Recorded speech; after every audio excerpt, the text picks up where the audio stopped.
बहुत समय पहले की बात है। एक गांव में एक गरीब किसान अपने परिवार के साथ रहता था। उसकी एक ही बेटी थी। वह बहुत सुंदर थी। गरीब किसान ने गांव के जमींदार से कर्ज लिया हुआ था, किंतु गरीबी के कारण वह कर्ज वापस नहीं कर पा रहा था। जमींदार जब भी उस पर कर्ज वापस करने का दबाव बनाता, वह कुछ समय की मोहलत मांग लेता। ऐसे ही कई वर्ष बीत गए। एक दिन जमींदार की दृष्टि किसान की सुंदर पुत्री पर पड़ी, जो युवा हो चुकी थी।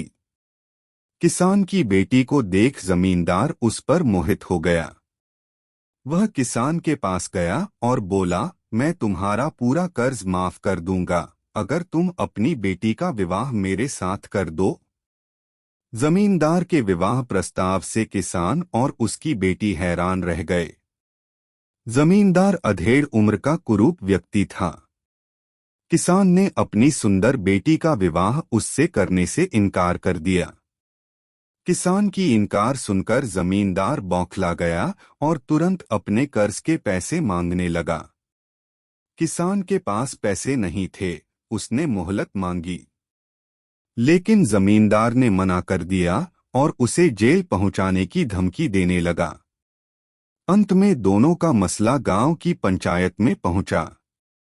पूरा मामला सुनने के बाद पंच बोले, ये मामला कुछ उलझा हुआ है। किसान तो कई वर्षों से कर्ज चुका नहीं पा रहा और उसकी स्थिति को देखते हुए लगता नहीं कि वह कर्ज चुका पाएगा। बेटी का विवाह वह जमींदार से करना नहीं चाहता। ऐसे में बहुत सोच विचार कर हम ये फैसला किसान की बेटी की किस्मत पर छोड़ते हैं। पंच आगे बोले, यहाँ जमीन पर काले और सफेद कंकड़ पड़े हुए हैं।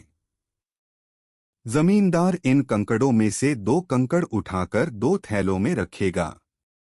किसान की बेटी को बिना देखे उन थैलों में से कंकड़ निकालना होगा। एक, यदि वह काला कंकड़ निकालती है तो उसे जमींदार से शादी करनी पड़ेगी और किसान का कर्ज माफ कर दिया जाएगा। 2, यदि वह सफेद कंकड़ निकालती है तो उसे जमींदार से शादी नहीं करनी पड़ेगी और किसान का कर्ज भी माफ कर दिया जाएगा। 3, यदि वह कंकड़ निकालने से इनकार करती हैं तो किसान को जेल में डाल दिया जाएगा। पंचायत का फैसला सुनकर किसान और उसकी बेटी चिंता में पड़ गए। किसान तो सिर पकड़कर बैठ गया। इधर जमींदार ने जमीन में पड़े कंकड़ उठाकर थैली में डाल लिए।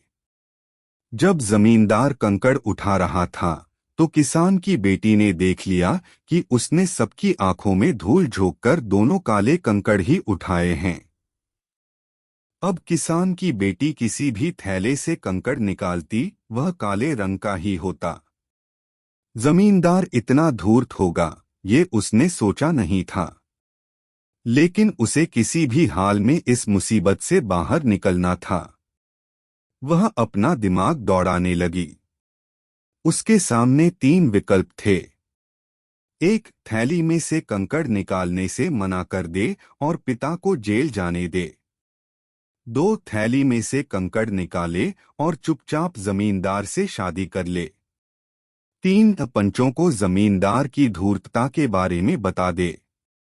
तीसरा विकल्प उसे ठीक लगा, लेकिन पंचों को बताने पर भी इस मुसीबत से छुटकारा नहीं मिलता।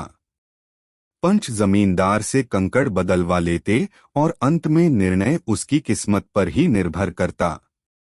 वह ऐसा उपाय सोचने लगी जिससे उसे पंचों को कुछ कहना भी ना पड़ना पड़े और वह जमींदार से शादी करने से बच भी जाए।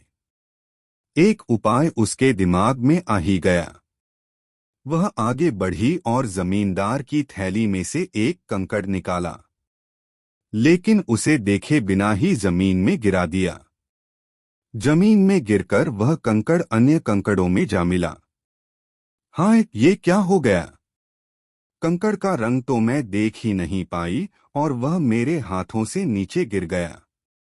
अब मैं क्या करूं? किसान की बेटी पंचों को देखकर जानबूझकर परेशान होने का नाटक करने लगी। यह सुन एक पंच बोला, कोई बात नहीं। तुमने जो कंकड़ निकाला था, अब उसे पहचानना संभव नहीं है। ऐसा करो, जमींदार के दूसरे थैले में कंकड़ निकाल लो। वह जिस रंग का हुआ, उसके विपरीत रंग का कंकड़ ही तुमने पहले निकाला होगा। सभी पंच इस बात पर सहमत हो गए। इधर ये सुनकर जमींदार के होश उड़ गए। लेकिन अब वह क्या कहता? पासा पलट चुका था। वह चुप ही रहा। किसान की बेटी ने जब थैले में से कंकड़ निकाला तो वह काले रंग का था। सबने मान लिया कि पहले उसने सफेद कंकड़ निकाला था। इस तरह वह जमींदार से शादी करने से बच गई और उसके पिता का कर्ज भी माफ हो गया। सीख: मुसीबत के समय समझदारी से काम लेना चाहिए। जब भी मुसीबत आ पड़े तो बिना हौसला खोए शांत दिमाग से विचार करना करो, कोई न कोई हल अवश्य निकलेगा।